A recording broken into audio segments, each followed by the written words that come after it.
le rôle de communauté, comme on appelle la communauté internationale au Soudan à l'époque, avant la cession de nouvel État de Sud-Soudan.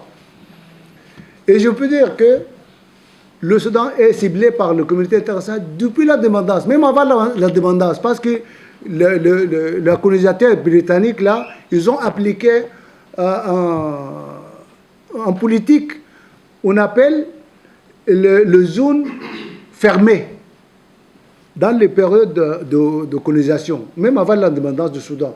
Les zones fermées là, au Sud-Soudan, pour empêcher les Soudanais d'être ensemble avec le nordiste et le sud-sud. Et dès que le Soudan a gagné son indépendance en 1955, la guerre civile a déclenché. À cause de quoi? Parce que les sudistes, notre frère du Sud-Soudan, ils pensent qu'ils ne sont pas à avoir le même développement qui se trouve au nord du Soudan. C'est pour cela qu'ils ont montré que la guerre civile au Soudan, ce n'est pas la guerre politique ou bien la guerre pour les richesses, tout ça. Non, c'est une guerre religieuse. Ils ont montré que la guerre au Sud-Soudan, c'est une guerre religieuse entre le nord islamique et le Sud-Soudan chrétien. C'est pour cela qu'ils ont mobilisé les églises, les catholiques, tout, pour aider le Sud-Soudan. Et la guerre continue jusqu'à 2005. On est arrivé à un accord, on a donné le choix de faire le référendum pour le Sud-Soudan. Ils ont gagné leur pays, ils ont isolé, ils ont gagné les indépendances avec l'État tout neuf au monde entier, 11 juillet 2011. Ils ont créé leur propre État. Enfin, on pense que la guerre au Sud, c'est fini.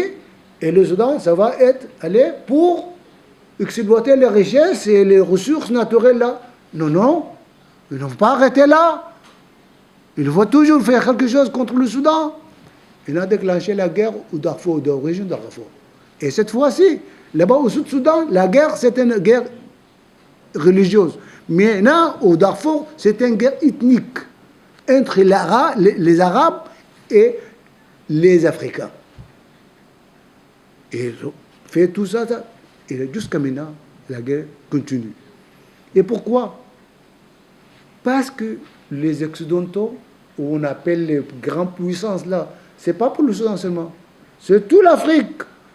On dirait que on a inventé le nouveau système international là, nouvelle convention internationale là, comme le changement climatique, comme l'environnement, comme on dirait quoi pour les Africains et les pays du troisième monde là, ils ne font pas exploiter votre fossile, le pétrole.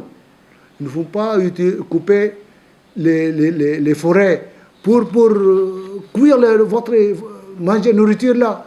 Pourquoi? Parce que vous allez quand même aider ou bien surmonter la chaleur de terre là. Mais ce n'est pas nous qu'on a fait ça. On a causé la chaleur du changement climat. C'est vous, parce qu'avec votre usine là, ce n'est pas les Africains, parce que nous n'avons pas d'usine. Pourquoi on n'utilise pas les ressources naturelles là que le Dieu nous a données? Parce qu'ils cherchent que cette richesse-là et ces ressources-là, ils ne vont pas être exploités maintenant. Parce que chez eux, les richesses et les ressources, ça va être fini.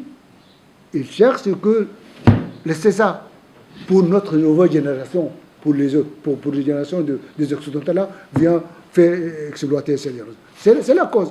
Et l'autre chose, il m'a dit, les Émirats arabes, ils jouent un rôle. C'est pas les Émirats, ils sont bien. C'est un instrument des Occidentaux. Qu'est-ce qu'il a fait actuellement au Soudan, au Yémen, en Libye? C'est un instrument, parce que normalement, il y a on appelle comment la charte d'Abraham là. Il peut essayer de diviser, rediviser et distribuer la charte du Moyen-Orient. Parce que c'est là où la religion divine là, soit en Palestine, la Mecque, tout ça, en Irak, en Syrie, il faut diviser ça, les petits, pour être très faible et facilement d'être récupéré par les Occidentaux.